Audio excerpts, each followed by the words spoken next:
Hello and welcome to the first ever Nothing Definitive lecture presentation. I am Sam Carlson of the Nothing Definitive series. Today we're going to be focusing on the game, that complex and mysterious social strategy that exists all around us all the time. It should be pretty interesting if you've never heard much about it, and also be aware that this is going to be a fairly long presentation, so I'm just going to jump right in so I can get this going. Okay. Strategy does not equal sports. Strategy is a fundamental concept found in many things. For example, sports like football and baseball, or any sport that you play. Games like chess and Call of Duty and League of Legends and any board game. Social interactions between friends, dating, relationships, all that sort of stuff. It's in movies and television show and entertainment to varying degrees. Some shows are all about strategy, like the BBC show Sherlock, which I really enjoy, and to very little degrees you can still pick up on it in even a show like maybe like Keeping Up with the Kardashians or something, where it's just a reality show that's ridiculous, but there's still social strategy going on there. We use strategy in war, from fighting individual battles to controlling the entire conflict, and tons of other stuff. It's literally everywhere all the time. Basically, if something exists and humans are involved in it, there's some sort of strategy going on, at least eventually. But it's important to note here that strategy in this sense, in this presentation, isn't an element of these things. These things are utilizing strategy. And that's what we're going to talk about today, the fundamental lessons of strategy that exist beneath all of these things. Because if you can begin to recognize the patterns, then you can see and use it regardless of what you're doing. You don't need to relearn strategy once for League of Legends and then again for Dota 2. Much of it will just carry over, and you'll just understand the strategy that's going on because it's just this thing that you know. And that's the power of strategy. So it's really awesome when it all starts to make sense.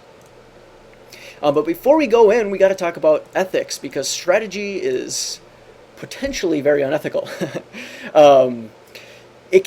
It can be used very maliciously. It can be used for personal gain. It can be illegal. It can be used to manipulate people and get what you want. It can ruin lives and destroy nations. It's that powerful. Strategy can do anything you want it to do with the right effort.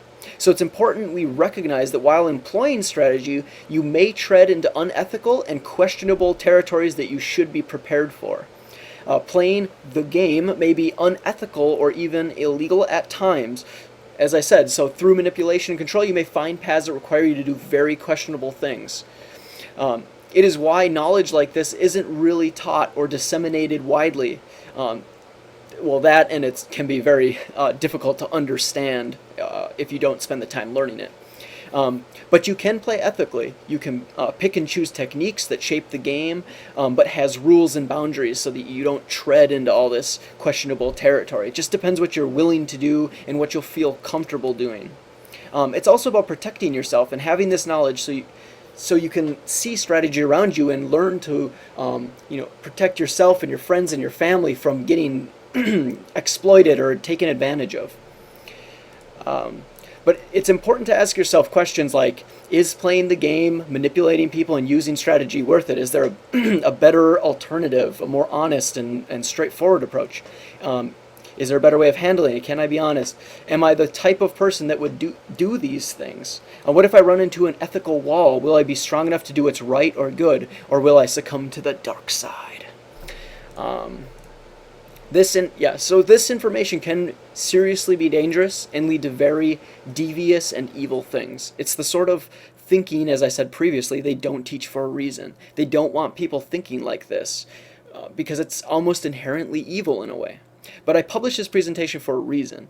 Either we should live in a world where we're all completely ignorant and happy and no one's manipulating each other, which of course is entirely unrealistic because there are just people out there that are really smart and will do these things, or we should live in a world where everybody knows this information. I believe that many of the problems in our world today are the result of really intelligent people knowing this information and using it against those that are ignorant to it. I published this presentation because I wish to help those who may be currently experiencing manipulation so that they can realize it, or prepare those who may be manipulated in the future to recognize it and fight back. Because it's unfair and it is evil to utilize strategy against those that don't see it, simply to get ahead in life. And then, people will justify it by saying, well, they should have known better, they should have learned this earlier. I mean, I do agree that perhaps the loss that they would have because someone used strategy against them will teach them a valuable lesson. But the problem is that most people probably won't even realize why they lost in the first place. They'll just get taken advantage of and never figure it out. So that's why I teach this. So yes, ethics is important. It's important to think about this in that context. So, okay, let's move on to the actual strategy. First is assumptions. And when you're first learning strategy, you need to start reshaping your mind. Only once you get into a pattern of recognizing strategy can you begin to understand and utilize it in return. So, how do you do this? First, you should treat everyone as a potential competitor. When confronted with a new person, imagine how they could use a given situation to their advantage. Or not even a new person, just anyone. Next, treat any social interaction or action by an individual as a potential ploy. What are they trying to accomplish? What will they gain? Will I lose anything? And from here you can begin forming like mock precautionary strategies for potential losses or attacks. Many of these thoughts may seem very mundane and ridiculous at first, but that's okay. It's not about whether or not they're actually doing something. It's about getting your mind working in a new creative direction. Most people won't be doing anything malicious whatsoever. Most people are just good people, but you need to begin imagining what they could do. For example, your friend approaches you to ask whether or not he should break up with his girlfriend. In scenario A, you act as you normally would, openly transparent, and you offer your advice. Well, you two have been fighting a lot lately. Maybe it's time to end it. As a result, your social status is adjusted based on his reaction to your response. Either, if he has a happy response to what you said, you get an increased social status. If he's angry with you, he decreases your social status. He takes action with your advice in mind, though he may not necessarily do what you say. It is simply affecting his final decision. And the current timeline forks based on that decision that he makes, resulting in even more consequences, whether good or bad. They are just unforeseeable through your current analysis. In scenario B, you act strategically, and when asked for your advice, you carefully consider different variables before answering. You consider your friend's current mood. Will he react negatively if I suggest him breaking up based on previous observations of their relationship? How is my life going to be affected by the loss of his girlfriend is another question you'd ask. Is there a more organic way of reaching the ultimate conclusion that doesn't jeopardize my social status, i.e. not using like a dice roll response, like saying something and then hoping that he responds positively or negatively? You could do something more organic where he kind of stumbles into the answer. All sorts of questions like these. And through these careful considerations, you can choose through these careful considerations, you choose to simply listen to your friend rather than providing direct advice, and instead suggest an experimental approach. By creating a list of desirable traits, you insist your friend go out on one final date and elicit a response from her in certain categories. If she fails to impress him, then you imply that he break it off without actually saying it. This way he feels that he independently arrived at the conclusion while appreciating your help with the problem. So you maintain your social status and he comes to the conclusion on his own. This example is not the most elaborate, but it illustrates how one can go about asking useful questions. We can also take this example one step further and assume your strategy fails, which oftentimes it will. So instead of feeling disappointed, like, oh, I messed up or whatever, you should take the opportunity in situations like that to collect data. How did the situation play out step by step? How did my friend react? How did his girlfriend react? Where did I go wrong? How can I remedy it in future scenarios? All sorts of questions like that. It's just about reshaping your mind to think in this new way, to start recognizing patterns and data. Contingency plans. The first layer of defense when planning and deploying strategy is to form contingency plans for dealing with specific or generic outcomes. Specific being those outcomes in which you expect certain specific behavior and responses, and generic where you are unsure exactly what outcome will take place, but you can generalize what the consequences will be. And you do this by simply thinking out your strategy and the strategy of whoever's involved in your game. What will they do? How will they respond? Sometimes you'll need to advance multiple iterations down a causal pathway to arrive at a conclusion. If X happens, then Y will result, but if Y happens, then Z will most likely happen as well. You need to go down those multiple steps to try and plan that out. You should form these plans not only because you'll lose often, and it's good to have them, but because it's good practice as well. And it's kind of like a test to see how well you're doing at guessing another person's behavior. You also face uncertainty, and there will be outcomes that you cannot predict simply because you were unaware of certain variables. So learn from these mistakes and just think more. You can figure them out with the right information. There's always data out there that can help you figure a problem out. It's just your job to go and find that data and eliminate uncertainty.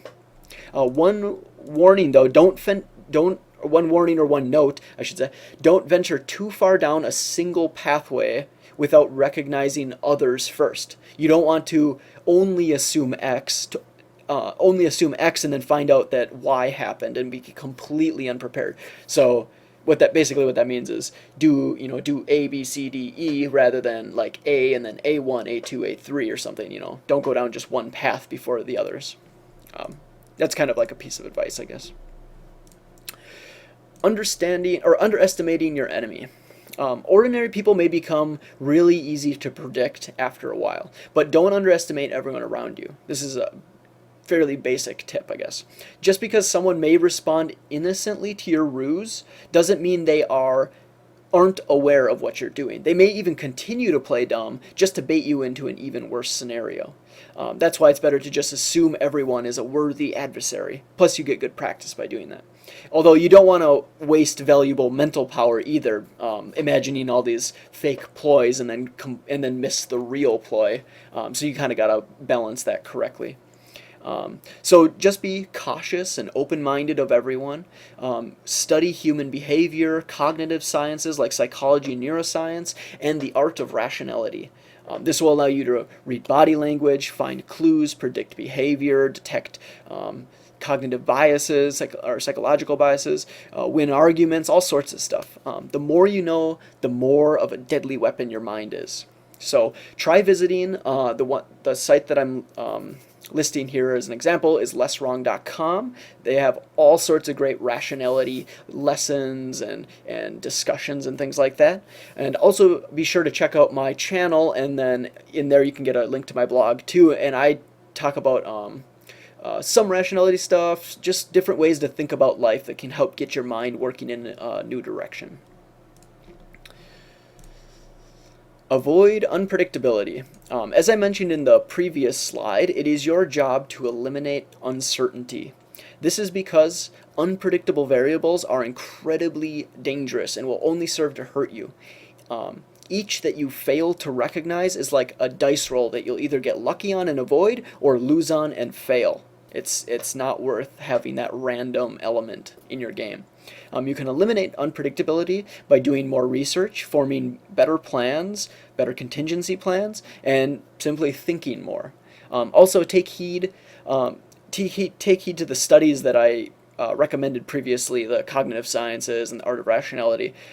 Plus, more research into strategy will help you find and fill exploitable holes. Just spending more time getting your mind working in this direction will help. You will also encounter unpredictable variables that you are aware of. These are generally people whose behavior you cannot predict or control. While it's advisable to remove them from your game because they're unpredictable, sometimes it's valuable to hold on to these people because they can be used as tools. Since unpredictability is bad, injecting an unpredictable person into an opponent's game will serve to introduce instability. So this is basically the idea of maintaining control over the game or keeping the ball in your court. For example, you and another are interviewing for a job, In scenario A, you eliminate unpredictability by calling in a favor to the interviewee and getting a copy of the interview questions beforehand so you can prepare. Of course, a good strategist, just as a side note, would suspect foul play from the interviewee just in case and make plans around that.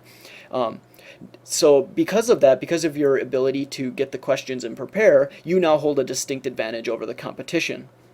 In scenario B, you and the competition all receive the interview questions beforehand, but you inject unpredictability into your opponent's game by giving him fake revised interview questions. So now he's at a disadvantage because he doesn't know what the truth is. He doesn't know if the original questions are right or the new ones. And maybe you do it right before so that he doesn't know. And then he's psychologically compromised when he goes into the interview because he's all nervous and he's not sure what to expect anymore. Before we move on to the next slide, I'd like to remind you of the ethics of that sort of situation one more time. Both of these scenarios would be considered completely unethical by the vast majority of people, including myself. And I just provide this merely as an example and urge you not to cheat in life like that. Although we must recognize that some variation of cheating or strategy like this probably isn't uncommon. So it's just important to know it, recognize it, and ask those questions. Is this happening around me? Could this happen to me? That sort of thing. Language. Every word that people speak, every combination of words, syntax, syllables, and statement are open for interpretation. The way someone says something can reveal hidden information and contain clues to reveal all sorts of information. To be successful at strategy, you must begin to listen. Not just hear people speak, but actually listen and process what they're speaking. And vice versa, you must also learn to speak in an appropriate way. Depending who's listening, they may interpret your statement in all sorts of different ways. So take this into account when analyzing your current situation, because a good response may save the day basically, while a bad one loses it. And I personally believe that language can literally change any situation. Simply by uttering some unpredictable statement that the person's not ready for, you may stop someone in their tracks and completely change their mind about something. Language is that powerful. It's like what everything is structured around. You should also be aware of certain human biases that are around language too, like status biases, where one individual's knowledge of something totally incorrect is assumed true simply because of they're an authority figure, or that because people around you believe something, then it must be true, like groupthink. Target evaluation. Another important task in any game is the valuing of your assets, especially of people. When playing chess, you are given a variety of pieces, each with their own unique moves and thus valued different based on the situation. You wouldn't exchange a higher valued piece for, say, a pawn, unless the resulting configuration of the board led to a great advantage. The same goes for in real life. Each person around you is a piece on your chessboard, and depending on what they can do, they are valued differently. Some people are useless bystanders or fodder, basically. Some are allies, some are useful tools, and some are enemies. It will be up to you to decide who is worth keeping and losing as your strategy develops. Also be aware that value changes based on a person's behavior.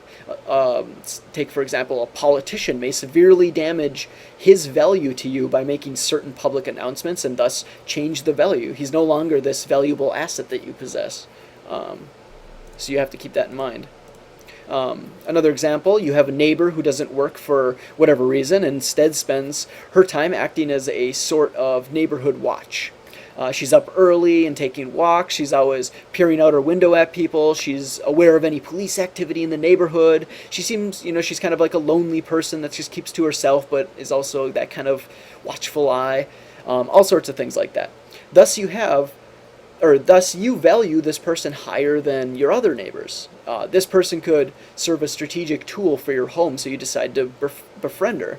You occasionally thank her by inviting her over for dinner, for unrelated activities, all the while increasing your social status with her. That way you gain, for minimal investment, someone who will watch and help protect your property, act as a alibi if you need one, reliably report suspicious activity, all sorts of stuff. Plus, and some people might look at that as like, wow, you shouldn't treat people like that. It's kind of a mean thing to do. But let's not that kind of stuff just happens in the background, whether or not you really think about it. Plus, let's not forget that, like in this, say, this specific example, there is a benefit to the person that's being utilized. This otherwise lonely person might truly value your friendship, and a real bond of trust and loyalty may form between the two of you. Just because strategy is being used in this situation doesn't make the relationship any less important or less real. It's just you're looking for ways that you can trade value. You should also spend time analyzing the psychology of targets and opponents. The reason being that you may only have one chance at befriending, say, this lonely woman from above, and if unsuccessful, ruin your opportunity to gain the utility of her friendship. This is where cognitive sciences and psychology really come into play. But this won't explain everyone, and take note of that, because some people are just naturally unpredictable and totally irrational. It is your job to determine who those people are and either avoid them or use them in an appropriate way. And as a warning, some people will act so irrationally and so ignorantly that they will put themselves in harm's way just to get vengeance. Meaning that just because it is in someone's worst interest to say or reveal something against you doesn't mean they won't reveal it. They may simply just say it out of ignorance and get both of you in trouble or whatever. Alright, leverage. Leverage is another important tool to take into consideration when forming plans. It can allow for the ability to close off attack vectors, meaning that through leverage you can make it implausible for your opponent to utilize an exploit because it would damage them severely. It can also be used to buy risky allies, which is in quotes because while you can gain allies through leverage, they're not considered loyal allies and may stab you in the back the moment they get a better deal or can get out of the leverage situation. This consideration should be part of your contingency plans, obviously. A basic example of leverage is one formed from doing favors for people. This is like a real-life, really basic example. In response to a recent favor that you do for someone, you simply reply, "No problem, I know you'd do the same for me." And this simple statement, this simple reply, creates a sort of verbal contract between the two of you, implying that upon your need, they will help you in any way that they can. And you could probably relate this similarly to what crime organizations do, or at least do in the movies. We protect your business, and when called upon, you'll do a favor for the mafia or whatever, that kind of thing. That can be done on a much more basic level. Additionally, make sure that they are aware that you are doing this that the favor that you're doing is important, so they don't forget it. And make sure to note this favor down for yourself somewhere so you can call upon it at a later date and you just don't completely forget about it. Because this is now a new tool in your strategic arsenal, and you should always maintain an active hand of leveraged individuals if possible. But what happens if someone holds leverage over you? Well, this can be pretty difficult and may inevitably result in a failure depending on how the game plays out. You can attempt to pay off the leverage if you're in a position to do so. Just be careful because the payoff is kind of an unknown variable and maybe something very difficult or ruinous. You can attempt to retaliate swiftly before the leverage can be used against you, but this is highly risky and probably best avoided. You can attempt to reverse the leverage by offering a better deal or solve the leverage by eliminating the exploit. Otherwise, you might just have to play the game and see where it takes you from there and employ new strategy to try and get out of it. But there are always more plays until the game is completely over, so just don't give up, think more, you can figure it out. Now, your arsenal. I've mentioned a number of tools that make up your strategic arsenal so far, which are your understanding of cognitive science and rationality, your ability to analyze and form contingency plans, your ability to remove and inject unpredictability, your mastery of language, the pieces on your chessboard and your status among them, and your active hand of leveraged individuals. With this arsenal, it's important to form intricate plans to confuse your enemy and have detailed contingency plans to help you respond to any emergencies or disasters. It's also important to maintain plan Bs. This includes a variety of available options like withholding knowledge about your opponent or from your opponent that can be used as in a sort of dead-end scenario if that happened.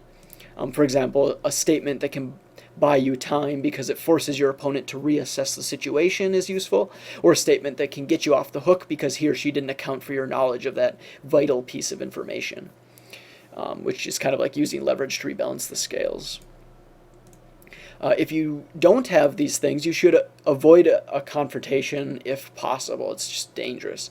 If you can't, you are again basically rolling the dice on what the outcome will be, and most likely it won't roll in your favor. So if your opponent's smart anyway, thus withholding information on keeping secrets, or thus withholding information or keeping secrets is another tool to add to your arsenal.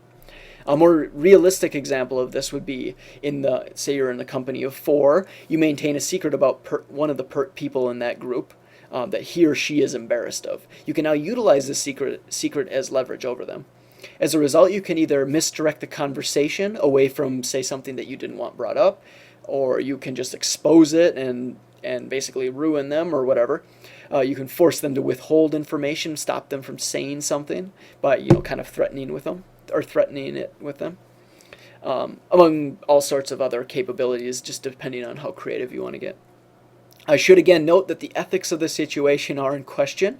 Most people would probably consider this evil behavior, and I would tend to agree, depending on the exact specifics. There may be scenarios where holding the secret is to the benefit of someone else, and the other person is the one that's actually acting evilly. But for the most part, tormenting someone in this way, especially if they don't understand strategy, is a very evil thing to do. Cause and effect. The example from the last slide ties into this slide nicely. By choosing whether or not to expose the secret or threaten them with it, it results in a variety of different causal pathways. It's important to understand that to every action there is an equal and opposite reaction, or that's the famous statement that you can use. Your choices will produce effects, and then often, if not always, the consequences will propagate probably multiple times among the game board that's going on. It is your responsibility to plan and prepare for whatever resulting outcomes it produces, and the better strategist will be the one that's able to predict more accurately and plan further ahead. Again, this is done simply by researching and thinking through your strategies. The more time you take thinking, the better prepared you'll be. Recognizing your weaknesses. So that previous slide brings us right to our next point. If you are unable to plan ahead, say that's your weakness, this is a severe weakness in your strategy. It means you'll always be forced to think on your feet in the heat of the moment when you're most likely to make mistakes. If you're having trouble imagining what your opponent might do, then you need to understand more about the game that they're playing and how they play it. People tend to follow patterns and expose their weaknesses and their actions and future actions by not remaining consistent and protecting themselves. Seek out those sort of exploits and then see what you can learn about them. You should also remain very skeptical of yourself and your knowledge for a long time, if not indefinitely. The moment you decide you're good enough at something is the moment you stop growing and learning about it. So remain vigilant in rooting out your weaknesses and resolving them. This sort of thinking also leads to a wide variety of other self-improvement related changes. I'm not going to go into them in this presentation because they're not totally related to strategy, but that's where I mentioned previously my channel and my blog are kind of about that stuff for like self-improvement and enlightenment and that sort of thing. So definitely go check out my channel if you're interested in that sort of thing. One other note, some weaknesses or potential exploits cannot be remedied, like having a family, for example. Instead, you must form contingency plans to help build defenses around those sort of things, to help protect them from being exploited or taken advantage of. In relation to weaknesses, you should also learn to recognize stronger opponents and when you're in over your head. There are people out there that are smarter and more dangerous than you. If you choose to engage them, they may completely destroy you. So avoid this by researching them more fully. You can test the waters by simple, innocent, kind of anonymous ploys. You can also attempt to socialize with them and get a feel for what their knowledge is, kind of get on the inside before you're an enemy with them. You can try and lie with them and gain their trust and see what you can learn there. But if you find yourself in a hopeless situation, just get help or surrender before the consequences spiral out of control. Sometimes admitting defeat yields the greatest lessons in life and won't play out as badly as you expect. And even if they do, time heals all wounds, and eventually you'll get back in the game and be back on your feet. Almost always, I should say. Depends what you do. You may also find yourself the unwitting member of someone else's game at times. If there's no safe way to disengage and get away, then simply make the best of a bad situation by looking for potential advantages like money, opportunities, or new allies, or other valuable assets, whatever you can find. And another warning here is if you do choose to get help from someone, depending who it is, depending if they're utilizing strategy or playing against other people, they may exploit you in return. It's kind of like, in that sort of situation, it'd be kind of like the robbing Peter to pay Paul situation, which wouldn't be good. So you may simply just end up exchanging damage for damage. So be aware of that.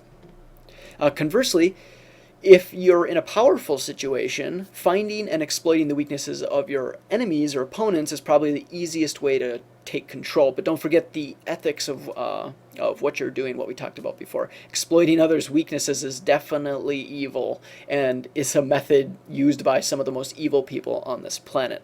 I recommend learning about weaknesses, and I have the slides simply so you can remedy your own weaknesses for your protection, for the protection of others.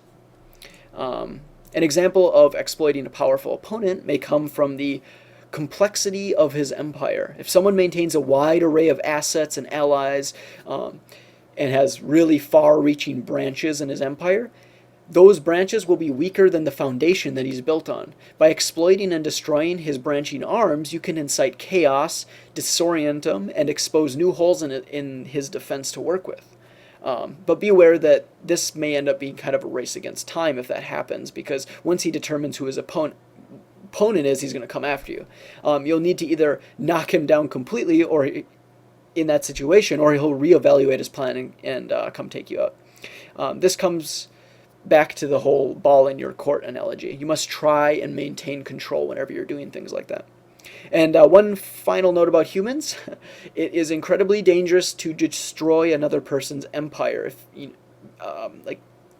take down this huge thing that they've built and then leave them in a position to get revenge on you. So someone who's lost everything can become a very unpredictable and dangerous person. It's important to take that into account when engaging someone and strategically doing battle with. So yeah, just something to think about. The last main point of the presentation is a tough one. It's called thinking abstractly. The best strategies are going to be the ones that employ creative, unpredictable elements. This is, of course, really hard to do depending on who you're playing, but the knowledge is out there to figure out what the next best step is. So basically, the more you learn, the better you'll become at recognizing and deploying strategy. So just learn more. Along the same time that you're doing your strategic studies, you should also be learning all sorts of other things, because you never know what might give you the inspiration to figure something out. So take detailed notes and study them. That's another great tip. Read books, talk to people to get new ideas. Sometimes you'll even find that simply talking to yourself out loud can reveal all sorts of new and interesting ideas that you might not have thought of.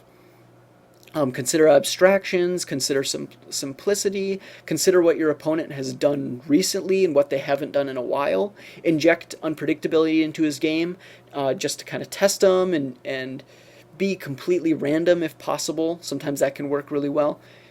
Unexpected things or if you be really random and you throw that sort of thing into his game, it can really throw them off and buy you time. If you're at all suspicious of something, you should learn to recognize that feeling of suspicion and then react to it appropriately, either by doing something that's atypical of your behavior, just to kind of confuse people. There's a lot of things in this world that you can learn and get ideas from.